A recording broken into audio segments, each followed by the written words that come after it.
पशुपालक भाइयों, dairy business में अगर मुनाफा कमाना है तो दो चीजों पे हमें ज्यादा ध्यान देना होगा। सबसे पहली चीज है अच्छा प्रजनन और दूसरी है अच्छा उत्पादन। देखिए, प्रजनन अगर अच्छा है तो उत्पादन भी होगा। अगर गाय या भैंस का प्रजनन चक्र समय से नहीं चल रहा है तो उत्पादन कैसे मिलेगा? हर पशुपालक का लक्ष्य होना चाहिए कि गाय प्रतिवर्ष और भैंस 13 से 14 महीने में एक बछड़ा या बछड़ी को जन्म देने में सक्षम हो। ये सोचने जैसी बात है कि पशुपालक इस लक्ष्य तक क्यों नहीं पहुंच पा रहे हैं। ऐसा देखा गया है, इसका मुख्य कारण रिपीट ब्रीडिंग है। ये समस्या गायों तथा भैंसों में दिखाई देती है। रिपीट ब्रीडिंग जैसी समस्या से पशुपालकों का आर्थिक नुकसान हो रहा है, क्योंकि कुछ समय बाद ऐसी सिचुएशन आती है कि गाय या भैंस का दूध उत्पादन बहुत कम या बंद है और पशु गाभिन भी नहीं। इसका मतलब है कि हमें उत्पादन नहीं मिल रहा, सिर्फ पशुओं के आहार पर खर्चा हो रहा है। गाय का कृत्रिम गर्भाधान वापस करना पड़ता है तो गर्भाधान का खर्चा बढ़ रहा है। रिपीट ब्रीडिंग के लिए पशुओं की ट्रीटमेंट की जाती है, उसमें दवाई पे खर्चा होता है। सभी पशुपालकों का हार्दिक स्वागत है यूट्यूब चैनल वेटरनरी फार्मर सूत्रा में। इस चैनल का मुख्य उद्देश्य है एजुकेटिंग पशुपालक, मतलब पशुपालकों को शिक्षित करना। इस चैनल पे हम हर हफ्ते आते हैं पशुपालन से संबंधित एक नए विषय के साथ। ये चैनल वेटरनरी डॉक्टर्स द्वारा चलाया जाता है। इस चैनल को सब्सक्राइब करना ना भूलें और वीडियो अगर पसंद आए तो लाइक भी जरूर कीजिए। तो चलिए, आज के हमारे वीडियो का विषय है डेयरी पशुओं में रिपीट ब्रीडिंग क्या है तथा पशुपालक अपने स्तर पर इस समस्या का निवारण किस प्रकार से कर सकते हैं। सबसे पहले हम ये जान लेते हैं कि रिपीट ब्रीडिंग क्या है। कौन सी गाय को रिपीट ब्रीडिंग की समस्या है, ऐसा हम बोल सकते हैं। गाय का प्रजनन चक्र नॉर्मल होता है, मतलब कि पशु समय पर गर्मी में आ रहा है। डॉक्टर ने जब पशु को चेक किया तो किसी भी प्रकार की क्लिनिकल एबनॉर्मेलिटी उनको नहीं दिखाई दी। पशु के योनि मार्ग से किसी भी प्रकार का कोई गलत स्राव नहीं आ रहा है। गाय की उम्र 10 साल से कम है। इस गाय का कम से कम एक बार ब्यान हुआ है। ऐसी गाय अगर 3 या उससे ज्यादा बार गर्भाधान करने के बावजूद गाभिन नहीं हो रही है तो इसका मतलब है कि उसे रिपीट ब्रीडिंग की समस्या है। तो चलो अभी हम देखेंगे रिपीट ब्रीडिंग की समस्या क्यों होती है और इस समस्या का क्या हल है। रिपीट ब्रीडिंग होने के दो मुख्य कारण हैं। 40% मामलों में रिपीट ब्रीडिंग गर्भाधान असफल होने की वजह से होता है और दूसरा महत्वपूर्ण कारण है भ्रूण गिरना। ज्यादातर भ्रूण गर्भाधान के बाद 90 से 14वें दिन में गिरता है। इन दो मुख्य कारणों के पीछे बहुत सारे अलग अलग कारण हैं। आज हम उन सभी कारणों को देखेंगे तथा उनका हल निकालने की कोशिश करेंगे। हमने इन्हें 4 हिस्सों में बांटा है। कुछ मैनेजमेंट से संबंधित है, कुछ वीर्य या सांड से संबंधित है, कुछ खुद गाय या भैंस से संबंधित है और कुछ वातावरण से संबंधित भी है। सबसे पहले हम देखते हैं मैनेजमेंट संबंधित कारणों को। इसमें 3 मुख्य कारण हैं: गर्मी की गलत पहचान, कृत्रिम गर्भाधान और पशु आहार। एक एक कर इन सभी को डिटेल में देखेंगे। बहुत सारी रिपीट ब्रीडिंग की केसेस अपर्याप्त और गलत गर्मी की पहचान की वजह से होती है। गाय और भैंस गर्मी में क्या लक्षण दिखाती है तथा इनकी गर्मी को कैसे पहचानना है, इस विषय पर हमने वीडियो बनाया है, उसे देखना ना भूले। लिंक नीचे डिस्क्रिप्शन बॉक्स में दिया है। पशुपालकों के पास पशु प्रजनन से संबंधित कोई भी रिकॉर्ड नहीं होता है। सबसे पहले आप पशु प्रजनन का रिकॉर्ड रखें। इसे उदाहरण के तौर पर समझ लेते हैं। एक गाय 4 मई को गर्मी में आई है तो उसकी आगे की गर्मी 23 से 26 मई को आ सकती है। इस 23 से 26 मई के बीच आप उस गाय का निरीक्षण बहुत अच्छी तरीके से करेंगे। अगर आपके पास ऐसा किसी भी प्रकार का रिकॉर्ड नहीं है तो हो सकता है उसकी गर्मी हमारे हाथ से छूट जाए। बाद में जब हम उसे गाभिन के लिए चेक करेंगे तो वो गाभिन ना निकले, क्योंकि वो बीच में 2 बार गर्मी में आकर गई पर हमें पता ही नहीं चला। हम सभी पशुपालकों से अनुरोध करते हैं कि आपके पास 2-3 गाय क्यों ना हो, उनके प्रजनन का रिकॉर्ड रखें। आपके फार्म पर जो भी काम कर रहे हैं, जैसे मजदूर हो या फिर आप खुद, तो सभी को गाय या भैंस गर्मी में आने के बाद क्या लक्षण दिखाती है, इसका प्राथमिक ज्ञान होना चाहिए। डेयरी फार्म पर अलग अलग रिकॉर्ड कैसे रखे जाते हैं, इस विषय पर हमने वीडियो बनाया है, उसे देखना ना भूले। लिंक नीचे डिस्क्रिप्शन बॉक्स में दिया है। इस प्रकार के रिकॉर्ड से पशु डॉक्टर को भी गाय की समस्या समझने में आसानी होती है। पशु डॉक्टर के लिए भी ये जानना बहुत जरूरी है कि कितने समय बाद गाय या भैंस रिपीट हो रही है, क्योंकि उस प्रकार से उनकी ट्रीटमेंट बदलती है। जो गाय गर्भाधान होने के 17 से 24 दिन में गर्मी में आ रही है उसे अर्ली रिपीटर कहा जाता है। जो गाय 25 दिन या उससे ज्यादा दिनों के बाद गर्मी में आ रही है उसे लेट रिपीटर कहा जाता है। एक बात यहाँ पर बताना चाहेंगे, पशुपालक अगर मुक्त संचार आवास पद्धति का उपयोग करते हैं तो बेहतर रहेगा, क्योंकि ऐसा देखा गया है इस आवास पद्धति में गर्मी के लक्षणों को पशु अच्छे से दिखाते हैं और पशुपालकों को गर्मी पहचानने में भी आसानी होती है। गौशाला का फर्श गीला, मिट्टी से लदा हुआ या गंदा नहीं होना चाहिए। ऐसे फर्श पर पशु गर्मी के लक्षण सही तरीके से नहीं दिखा पाते हैं। पशुओं का स्वास्थ्य अच्छा होना बहुत जरूरी है। पशुओं के लिए पर्याप्त मात्रा में अच्छे और शुद्ध पानी की व्यवस्था करें। कृत्रिम गर्भाधान से संबंधित कुछ मैनेजमेंट के मुद्दे देखते हैं। कृत्रिम गर्भाधान सही समय पर होना चाहिए। कृत्रिम गर्भाधान करते समय अंडाणु निकलने के ज्यादा दिन पहले या ज्यादा दिन बाद प्रजनन ना करें। इसका मतलब है कि प्रजनन का समय सही नहीं है। इसीलिए हम आपको बता रहे हैं, अगर आपके पास प्रजनन संबंधी रिकॉर्ड रहेगा तो ये समस्या हल हो सकती है। कृत्रिम गर्भाधान की कार्य पद्धति में भी तकनीकी गलती हो सकती है। कृत्रिम गर्भाधान उन्हीं से करवा ले जिनका आर्टिफिशियल इंसेमिनेशन का ट्रेनिंग हुआ है। बहुत बार तांत्रिक ज्ञान न होने की वजह से गर्भाधान असफल होने के चांसेस होते हैं। कृत्रिम गर्भाधान जब किया जा रहा है तब पशु के इर्द गिर्द ऐसी कोई भी चीज ना हो जिससे पशु परेशान हो जाए या तनाव में आए। जरूरत पड़े तो रिपीट ब्रीडर गाय या भैंस में आप 2 बार आर्टिफिशियल इंसेमिनेशन मतलब कि कृत्रिम गर्भाधान करवा लें 12 और 24 घंटों के अंतराल से। इसके बाद हम देखते हैं मैनेजमेंट का तीसरा और महत्वपूर्ण भाग जो है पशु आहार। अगर आपके फार्म पे ज्यादा उत्पादन मतलब अगर 10 लीटर से ज्यादा उत्पादन वाले पशु हैं तो आपको संतुलित पशु आहार की तरफ गौर से ध्यान देना होगा, क्योंकि ऐसा देखा गया है ज्यादा उत्पादन वाले पशुओं में रिपीट ब्रीडिंग के लिए असंतुलित आहार एक महत्वपूर्ण कारण है। गाय या भैंस का बियान होने के बाद उनका दूध उत्पादन बढ़ता है। दूध उत्पादन बढ़ने से इन दिनों में पशु तनाव में आता है। उनकी ऊर्जा ज्यादातर दूध उत्पादन में लग जाती है। ऐसे समय अगर पशुओं को संतुलित ऊर्जा से भरपूर आहार ना मिल सके तो पशु नकारात्मक ऊर्जा संतुलन में चले जाते हैं और इसका असर उनकी आगे आने वाली प्रजनन क्षमता तथा उत्पादन पर होता है। इससे उबर पाना बहुत ही कठिन है। इसीलिए पशु आहार में ऊर्जा, फैट, प्रोटीन, विटामिन और खनिजों की संतुलित मात्रा होनी चाहिए। असंतुलित पशु आहार या पशु आहार में विटामिन और खनिजों की कमी ये रिपीट ब्रीडिंग के लिए महत्वपूर्ण कारण है। खनिजों में phosphorus, copper, cobalt, iron, selenium प्रजनन के लिए महत्वपूर्ण है। उसी के साथ विटामिन ए, विटामिन D3 और विटामिन ई जैसे विटामिन भी जरूरी है। खनिज मिश्रण पशु के आहार में होना बहुत जरूरी है। हर रोज आप बड़े पशुओं को 50 से 100 ग्राम तक खनिज मिश्रण दीजिए।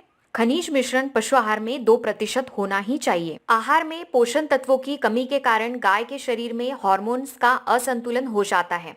अगर पशु को लंबे समय के लिए एस्ट्रोजेनिक चारा दिया जाए जैसे कि लाल और सफेद तिब्बतिया घास, अल्फा अल्फा घास, तो हार्मोनल असंतुलन हो जाता है जिसकी वजह से साइलेंट हीट, भ्रूण गिरने की समस्या होती है। तिलहन केक का उपयोग पशु आहार में ज्यादा ना करें, इसकी वजह से भी भ्रूण गिरने की समस्या होती है। कभी भी पशुओं को फंगस मतलब कि फूग लगा हुआ अनाज या चारा ना दे। पशुओं के स्वास्थ्य के लिए ठीक नहीं है और उसका असर पशुओं की प्रजनन क्षमता पर भी होता है। संतुलित पशु आहार बनाने के लिए NDDB का एक मोबाइल ऐप है, ई गोपाला ऐप। इस विषय पर भी हमने वीडियो बनाया है। कृपया सभी पशुपालक इस ऐप का उपयोग संतुलित पशु आहार बनाने के लिए अवश्य करें।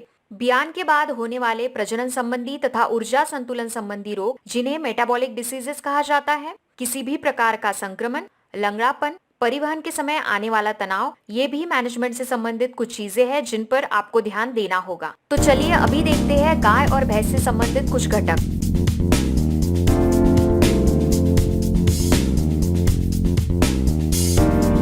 अनुवांशिकता एक कारण है रिपीट ब्रीडिंग के लिए। इसका मतलब है जिन पशुओं में रिपीट ब्रीडिंग की समस्या है उनके आगे आने वाली पीढ़ी में भी ये समस्या दिखाई देती है। इसी में दूसरी महत्वपूर्ण बात आती है नस्ल की। भारत में विदेशी और संकर नस्ल जैसे जर्सी, हॉस्टन में ये समस्या देसी नस्लों की तुलना में ज्यादा दिखाई देती है। इसका एक कारण उनका ज्यादा उत्पादन भी हो सकता है। उसके बाद दूसरा कारण है उम्र। ये हम सभी को पता है, जैसे उम्र बढ़ती जाती है वैसे प्रजनन क्षमता कम होती जाती है। ज्यादा उम्र वाले गायों में रिपीट ब्रीडिंग की समस्या ज्यादा दिखाई देती है। 4-5 प्रसव के बाद पशुओं की प्रजनन क्षमता कम होने लगती है। इसी के चलते इन पशुओं में रिपीट ब्रीडिंग की समस्या ज्यादा दिखाई देती है। अभी हम रिपीट ब्रीडिंग का महत्वपूर्ण कारण देखेंगे जो है गर्भाशय की स्थिति। गर्भाशय में अगर किसी भी प्रकार का संक्रमण है, जैसे अपने पशु डॉक्टर से नाम सुना होगा, मेट्राइटिस, पायोमेट्रा, इस प्रकार का कोई भी संक्रमण अगर है तो रिपीट ब्रीडिंग होने के चांसेस बढ़ जाते हैं। संक्रमण की वजह से गर्भाशय में भ्रूण मर जाता है। इस प्रकार का संक्रमण पशुओं की प्रजनन क्षमता को कम करता है। अगला कारण है प्रजनन अंग में कोई दोष होना, जैसे कि अंडाशय में गांठ होना, अंडाणु देर से निकलना या प्रजनन होने के लिए गर्भाशय में वातावरण उपयुक्त ना होना। इन सभी कारणों की वजह से भी रिपीट ब्रीडिंग की समस्या आती है। पशुओं का शारीरिक वजन कम होना भी रिपीट ब्रीडिंग का एक कारण है। अगर पशु का वजन कम है, जैसे गाय का 250 किलो से और भैंस का 275 किलो से कम, या फिर पशु बहुत ही दुबला पतला लग रहा है, तो ऐसे पशुओं की बिजाई ना करें। सबसे पहले उनका वजन तथा उनका स्वास्थ्य बढ़ाने की कोशिश करें, उसके बाद हम उनकी बिजाई कर सकते हैं। सबसे महत्वपूर्ण चीज हम सभी पशुपालकों से पूछना चाहेंगे, पशुओं को परजीवी दवा आप कितने अंतराल के बाद दे रहे हैं, जिसे डीवॉर्मिंग कहा जाता है। बड़े पशुओं में ये दवा हर 4 से 6 महीने के अंतराल से देना है। अगर इनके पेट में कीड़े हैं तो उनके आहार का लगभग 20 से 30% पोषक तत्वों का हिस्सा ये परजीवी खा लेते हैं। आपको ये भी चेक करना है कि पशु के शरीर पर कीड़े हैं क्या। ऐसे पशुओं में एनीमिया होता है, मतलब कि शरीर में खून की कमी, क्योंकि ये कीड़े पशुओं का खून चूसते हैं। इसकी वजह से पशुओं के स्वास्थ्य पर भी परिणाम होता है। पशु तनाव में आता है और रिपीट ब्रीडिंग जैसी समस्या दिखाई देती है। गाय जब गर्मी में आती है तब उनके योनि मार्ग से स्राव आता है। ये स्राव कांच की तरह होता है। इसको किसी भी प्रकार का कोई रंग या गंध नहीं होता। अगर गाय की योनि मार्ग से पीला, सफेद या फिर लाल, हरा ऐसे किसी भी रंग का स्राव आ रहा है, या फिर कभी कभी कांच की तरह होता है पर उसमें सफेद रंग के फ्लेक्स दिखाई देते हैं, तो ऐसे पशुओं का गर्भाधान ना करें। पहले पशु डॉक्टर से उस पशु की जांच करवा लें। इसका मतलब है पशु के गर्भाशय में संक्रमण है और उन्हें उपचार की जरूरत है। प्रजनन के लिए जिन हार्मोन्स की जरूरत होती है उनका असंतुलन होने की वजह से भी रिपीट ब्रीडिंग की प्रॉब्लम दिखाई देती है। कभी कभी कुछ गायों और ज्यादातर भैंसों में मौन मतकाल दिखाई देता है। हार्मोन असंतुलन होने के पीछे कारण है, जैसे कि असंतुलित आहार, वातावरण या फिर पशु स्वास्थ्य। ऐसे समय पर सिंक्रोनाइजेशन प्रोग्राम के तहत अगर हम हार्मोन्स का उपयोग करते हैं तो भी अच्छा रहेगा। हार्मोन्स का उपयोग पशु डॉक्टर की सलाह के बाद ही करें। सभी पशुपालक ध्यान में रखें, ब्यान होने के तुरंत बाद गाय या भैंस का प्रजनन ना करवाएं। पशु डॉक्टर की सलाह से कम 50 से 60 दिन का समय पशुओं को दीजिए, ताकि इस समय में उनका गर्भाशय पूर्वावस्था में आए और अपनी प्रजनन क्षमता को बनाए रखे। जिस फार्म पर ब्यान के तुरंत बाद पशुओं का प्रजनन किया जाता है वहाँ गर्भावस्था दर बहुत कम होता है और रिपीट ब्रीडिंग की समस्या बढ़ती जाती है। तो चलिए आगे अभी हम देखेंगे वीर्य और सांड से संबंधित कुछ मुद्दे।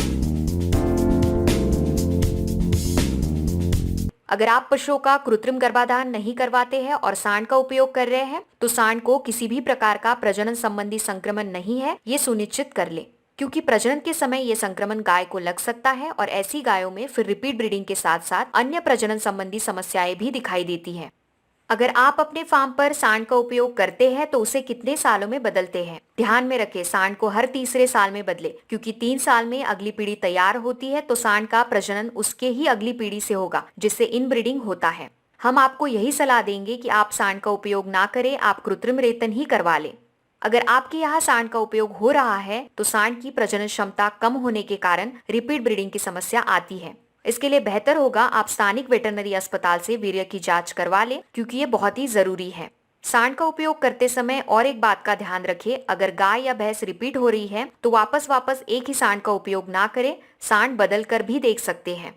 कृत्रिम गर्भाधान में जिस वीर्य का उपयोग हो रहा है उसका स्टोरेज या फिर उपयोग करते समय तापमान को बनाए ना रखना, इसकी वजह से भी रिपीट ब्रीडिंग की समस्या होती है। आपने देखा होगा आपके यहाँ जो कृत्रिम गर्भाधान करने आते हैं उनके पास ऐसा सिलेंडर होता है, इसमें द्रवनत्र होता है। इस द्रवनत्र में वीर्य के स्ट्रॉ को रखा जाता है। इस गैस में सीमेंट स्ट्रॉ विशिष्ट तापमान में रखे जाते हैं। कृत्रिम गर्भाधान करने के लिए अगर स्ट्रॉ एक बार निकाल लेते हैं तो वापस उसे सिलेंडर में ना डालें, या तो उसे जल्दी से उपयोग में लाए या फिर फेंक दे। इसकी वजह से वीर्य निष्क्रिय हो जाएगा और गर्भाधान फेल होने की वजह से पशु रिपीट होता है।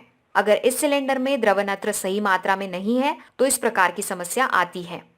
आगे हम देखेंगे रिपीट ब्रीडिंग में वातावरण कैसे अपना रोल निभाता है। वातावरण से संबंधित चीजें भी महत्वपूर्ण है, इन्हें हम नजरअंदाज नहीं कर सकते हैं। गाय में सीजन का रिपीट ब्रीडिंग पर प्रभाव इतना नहीं होता, पर भैंस और संकर पशुओं में ये ज्यादातर दिखाई देता है। गर्मी के मौसम में पशुओं पर तनाव आता है। इस तनाव की वजह से पशु की प्रजनन क्षमता कम होती है और ये पशु रिपीट होते हैं। पशु हीट में आने के बाद जो लक्षण दिखाते हैं उनकी तीव्रता भी गर्मी के मौसम में कम हो जाती है, खासकर भैंसों में। भैंसों का प्रजनन व्यवस्थापन किस प्रकार से करना है इस विषय पर हमने वीडियो बनाया है, उसे देखना ना भूलें। फैन, स्प्रिंकलर लगवा के या फिर पशुओं को दिन में एक बार नहलाकर आप उनका शारीरिक तापमान कम करने की कोशिश करें, ताकि उनका तनाव भी कम हो और रिपीट ब्रीडिंग जैसी समस्या होने के चांसेस कम हो जाए। हम आशा करते हैं सभी पशुपालकों को रिपीट ब्रीडिंग से संबंधित सभी चीजें समझ में आई है। फिर भी अगर आपको कोई डाउट है तो आप कमेंट बॉक्स में पूछ सकते हैं।